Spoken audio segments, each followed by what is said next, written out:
欢迎回来。本栏目由东鹏灵堂冠名播出，累了困了喝东鹏灵堂。英国与日本在周二发布的联合声明中表示，伊丽莎白女王号航母打击群在9月抵达日本后，英国将在该地区永久部署2艘军舰。外交部发言人赵立坚对此回应：“我们尊重各国航行自由权利，但坚决反对任何国家对中国炫耀武力，破坏地区的和平与稳定。”此前，英国航母打击群已被发现超100人感染新冠病毒，还有1名水兵死亡，原因尚未查明。尽管英国海军宣称目前尚不准备改变访问印太地区的计划，但外界普遍担忧，如果该航母编队的疫情得不到控制，它将迎来一场灾难之旅。这支拼凑起来的舰队是将继续所谓全球航行，还是会打道回府？英国在亚洲部署军舰又有何企图？来看看详细分析。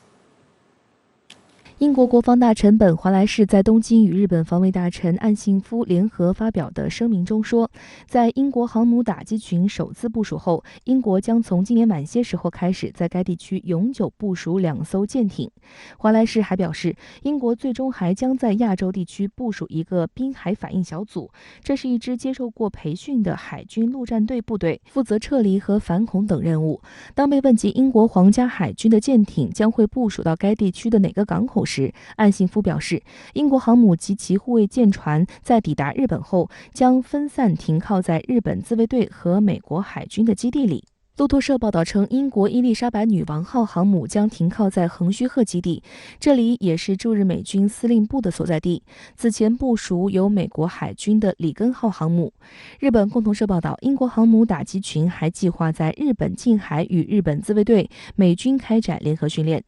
我认为这个英日联手呢，这是很难做到的。首先呢，就是美国是日本的它和日本形成了一种军事盟国的这种关系，同时呢，是以美军驻扎在日本的这军事基地来保卫就是日本的安全。那么即使呢短期的为美国就是站台或者是帮忙的话，也是一个临时的。如果让它长期在这个日本驻扎，一个只是象征性的意义，还有一个呢，就是它不可能和日本进行这种长期的密切的军事合作。据悉，英国皇家海军伊丽莎白女王号航母于5月22号出海，开始为期7个月的全球航行。按照英国国防部制定的计划，这次部署行动将穿越地中海、印度洋，前往太平洋，总里程4.8万公里。部署中的重点任务有多项，其中之一就是进入南海海域，执行所谓航行自由行动。整个打击群共有3700人。最新消息显示，英国伊丽莎白女王号航母目前已经进入印太地区。不过，值得注意的是，伊丽莎白女王号航母打击群正爆发新冠疫情，其中伊丽莎白女王号航母大约有100例新冠阳性病例，随行中的几艘战舰也受到了影响。英国《太阳报》称，打击群中至少有1半的军舰上出现新冠阳性病例。由于此次疫情的出现，航母打击群所有舰只将不得不在海上至少再停留3周。如果传染情况继续，航母打击群的下一次停靠可能也会被推迟。如果继续往前走呢，这些病人也就是官兵怎么办？怎么治病？因为这个舰上条件应该说是封闭的，那可能会染的人越来越多。那么如果要是这个回去吧，现在好像也很难办就是刚刚开了个头，还没往后走，所以现在我觉得英国这个航母编队呢是进退两难。到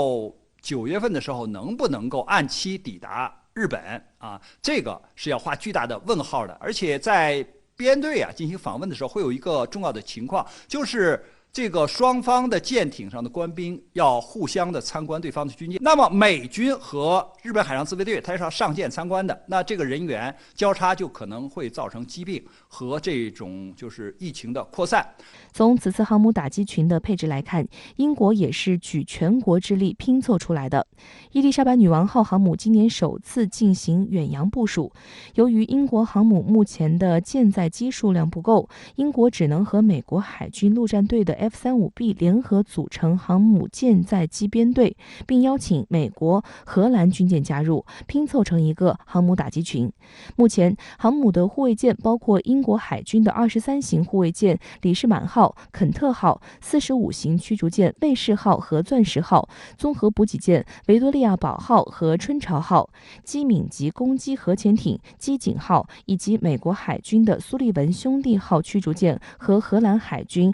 埃弗特森号护卫舰。此次伊丽莎白女王号爆发疫情会否波及美军和其他国家军舰还是个问号。航行中还有2艘随行驱逐舰意外掉队，分别为钻石号和卫士号。这2艘驱逐舰没有跟随航母打击群一起进入印度洋，钻石号返回位于地中海的港口，卫士号则返回了直布罗陀。但英国海军并没有公开这2艘驱逐舰脱离航母打击群的具体原因，只是说是由于技术问题。据英媒早前报道，英国钻石号驱逐舰因为动力系统的严重缺陷，已经在7月初脱离打击群检修。美国苏利文号导弹驱逐舰最近接管了英国皇家海军伊丽莎白女王号航母打击群防空指挥权。据分析，在英国最先进的45型防空驱逐舰出现技术故障后，其航母打击群防空压力更大。如果英国早前没有从美国和荷兰借来2艘主力战舰，那航母打击群的此次全球部署行动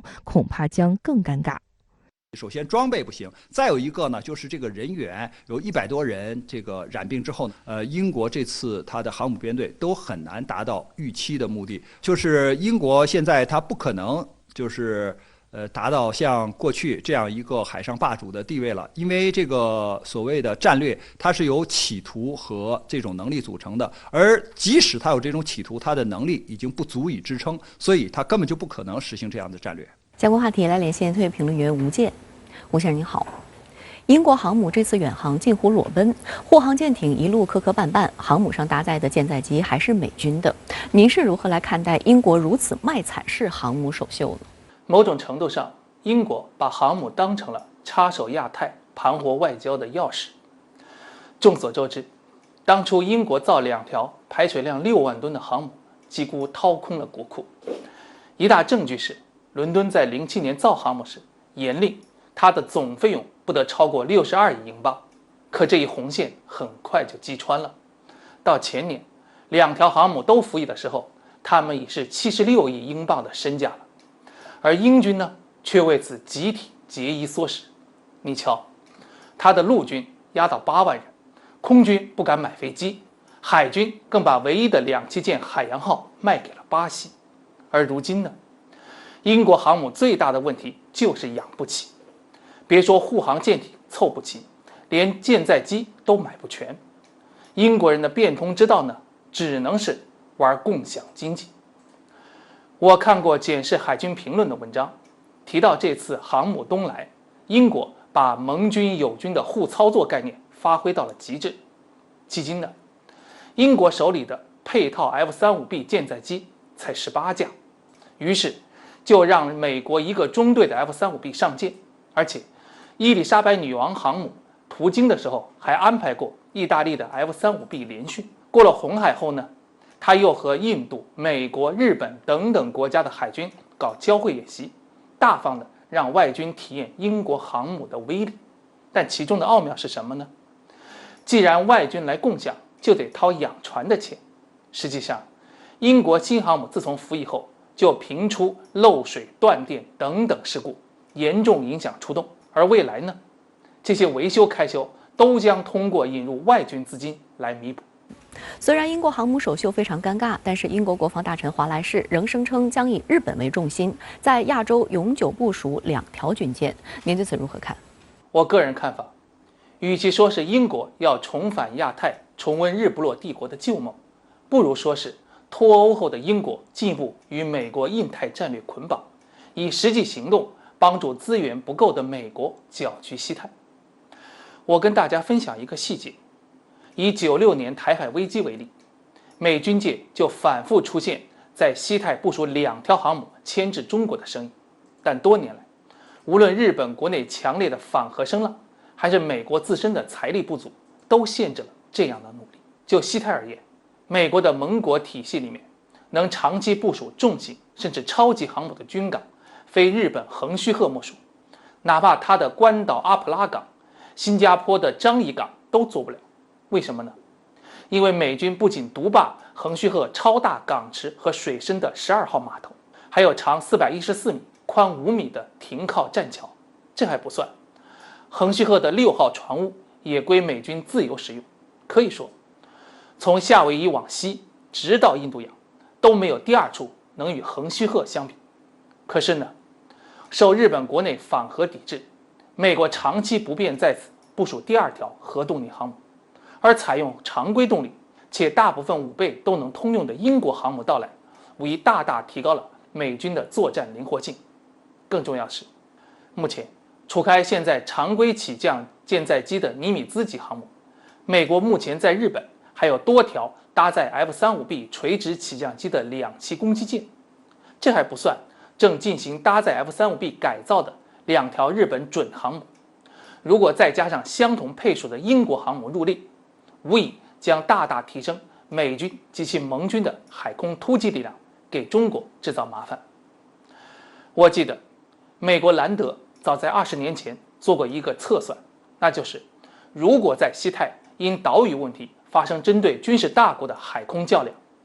如果美日只投入1个舰载机联队和1个陆基战斗机联队，